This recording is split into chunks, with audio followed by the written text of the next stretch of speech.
Let me go over a little bit in terms of understanding when we talk about trust. I want to review this, and people who have hung out with me for a while and been in other trainings and things kind of have heard this before. Many years ago, in the mid to late 90s, when I did research on trust and global teams and what makes them efficient, we isolated two types of trust.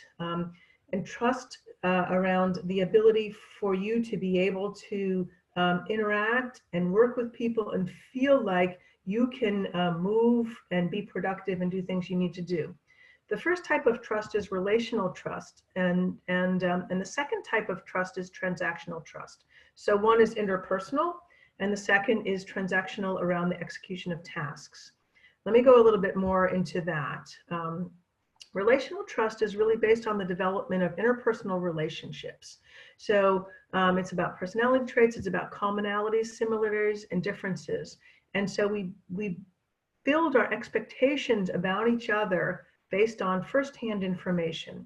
So when you talk about team building in a lot of places, and you come together and you're going to play golf together, or you're going to go to Dave and Buster's, or you're going to jump out of trees or do whatever, most often you're talking about relational trust building, right? So this is the way in which we get to know each other.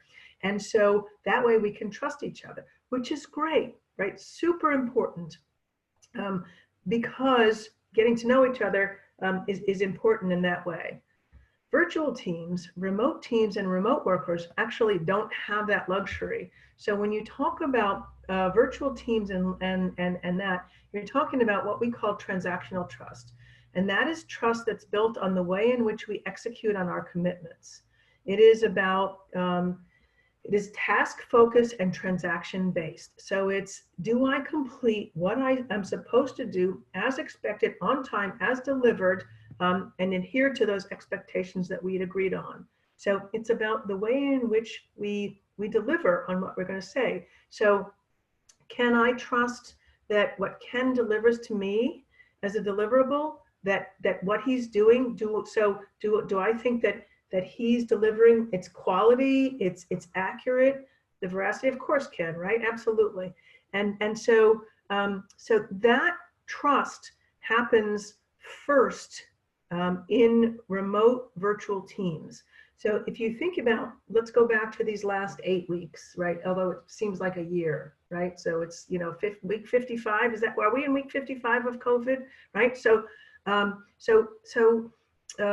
when you think about the ways in which you've had to shift how you transition work and what you're doing, some of that really then becomes based on transactions, right?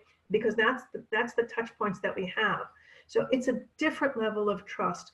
And I'm going to say that in a virtual environment, in a remote work environment, transactional trust has to happen first. Many of us have had relationships with people and we were suddenly virtual. And so we've already had that relational trust.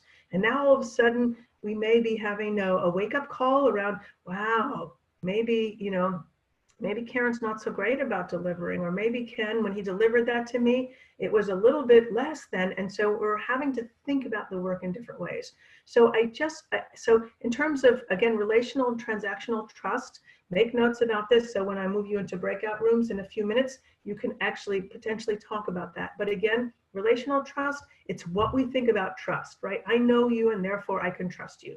Transactional trust is, can I trust what you're delivering to me, and can I trust that you are producing and doing what you say you're going to do, and to what quality? Very, very important concept and very important distinction.